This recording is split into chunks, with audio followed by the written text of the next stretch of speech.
সবাইকে জয় যিশু।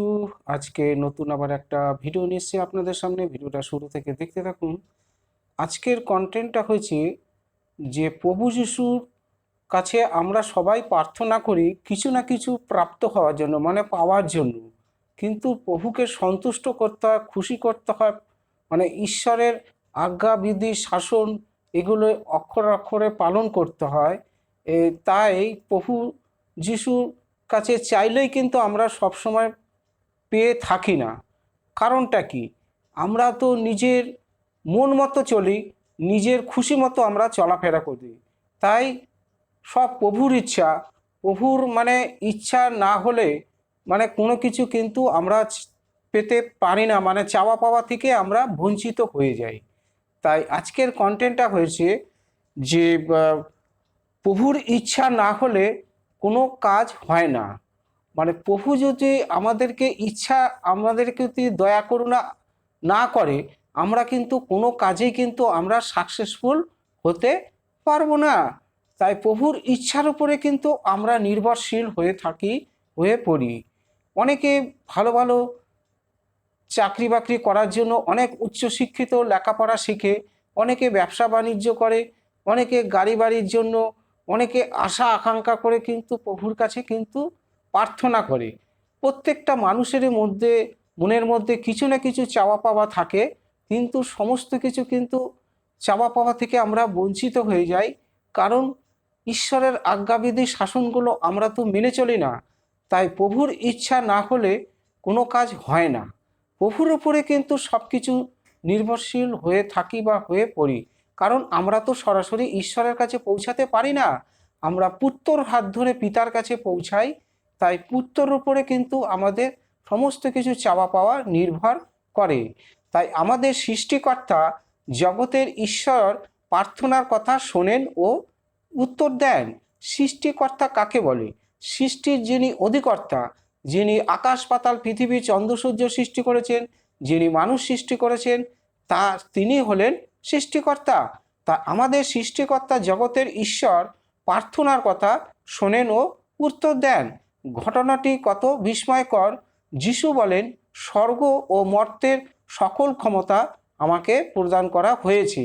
স্বর্গলোক উপরে আর মর্ত্যলোকে আমরা বাস করি, তার সমস্ত ক্ষমতা কিন্তু আমার হাতে দেওয়া হয়েছে।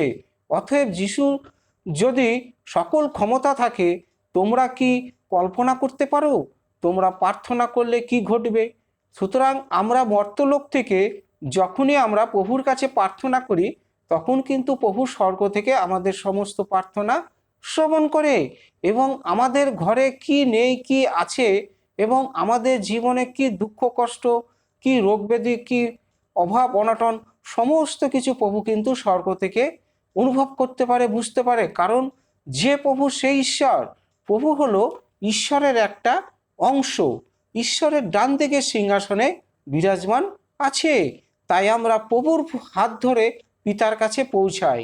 তাই প্রভু কহেন, আমি পথ, আমি সত্য, আমি জীবন, আমার মাধ্যমে যদি কেউ না আসে, কেউ আমার পিতার কাছে পৌঁছাতে পারে না। তাই আমরা পুত্রর হাত ধরে কিন্তু পিতার কাছে পৌঁছাই। তাই পুত্র, যে পুত্র সেই ঈশ্বর। ঈশ্বর প্রভু হলো ঈশ্বরের একটা অংশ। মানুষ রূপে, এক অবতার রূপে প্রভুকে কিন্তু পৃথিবীর বুকে পাঠানো হয়েছিল, যাতে পৃথিবীর বুকে বসবাসকারী মানুষ প্রভু যিশুর মাধ্যমে পরিত্রাণ প্রাপ্ত হয় এবং অনন্ত জীবন লাভ করে। তাই প্রভু কহেন, আমি বলিদান চাইতে আসিনি, দিতে এসছি। মানে কি, কোনো কিছু মানে বলিদান আমাকে, আমার সামনে কোনো কিছু উৎসর্গ করো না।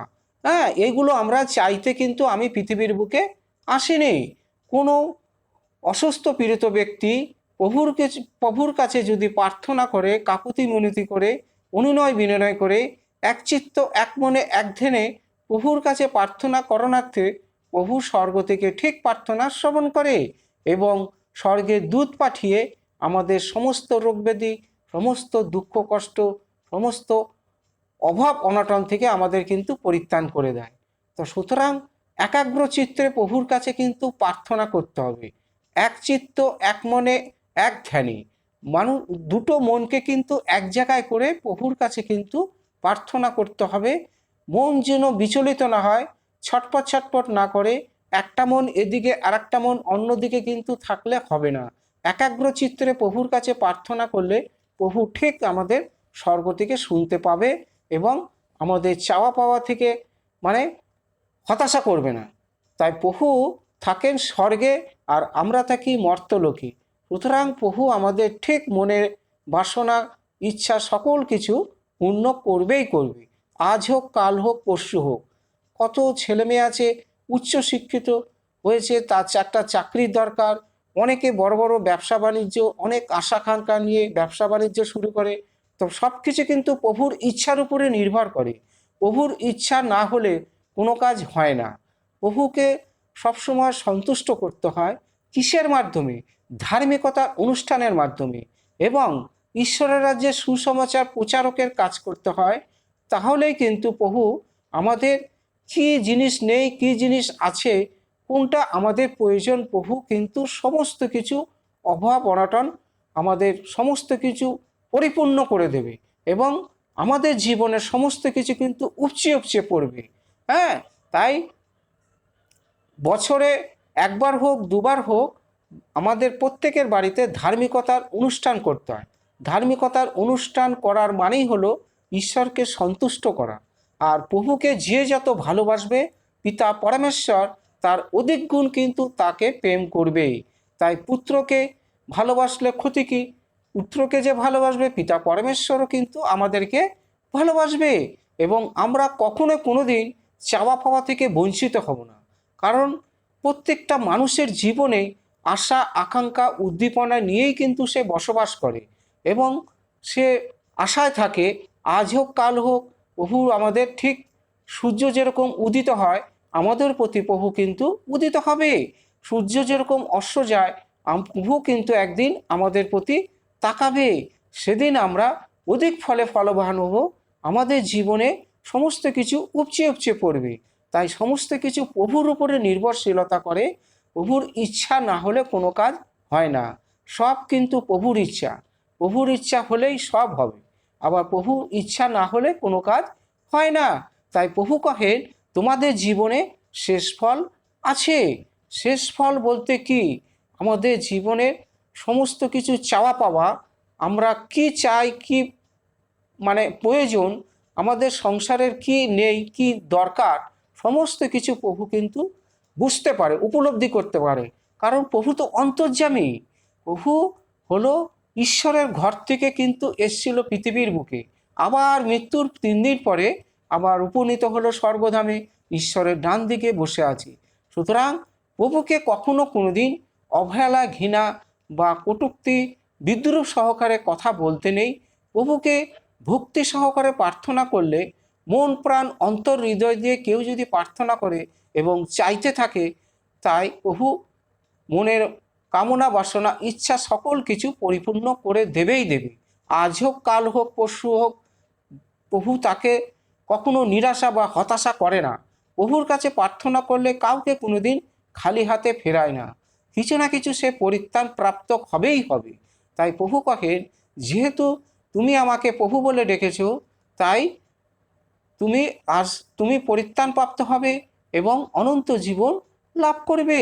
আমার যেরকম পুনরুত্থান হয়েছিল ঠিক তেমনি তোমারও পুনরুত্থান হবেই হবে। আমি তোমাকে শেষ দিনে উঠাইব এবং সেটাই হবে স্বর্গধামে স্বর্গের দূত হয়ে আজীবনকাল ওখানেই বসবাস করব। সেইটাই হবে আমাদের অনন্ত জীবন। হালেলুয়া। তো আজকের কন্টেন্টটা এই পর্যন্ত।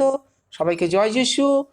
আর যে ভিডিওটা ভালো লাগে একটা সাবস্ক্রাইব দেবেন, যাতে পরের ভিডিওগুলো সবার আগে আপনাদের কাছে পৌঁছায়। কারণ এর থেকে আরও ভালো ভালো ভিডিও আপনাদের কাছে সবার আগে পৌঁছাবে। প্রভুর কাছে প্রার্থনা করি আপনারা ভালো থাকুন, সুস্থ থাকুন, এইটাই মঙ্গল কামনা করি। ভিডিওটা ভালো লাগলে একটা লাইক করবেন আর সবার কাছে শেয়ার করবেন। আমেন। জয় যিশু।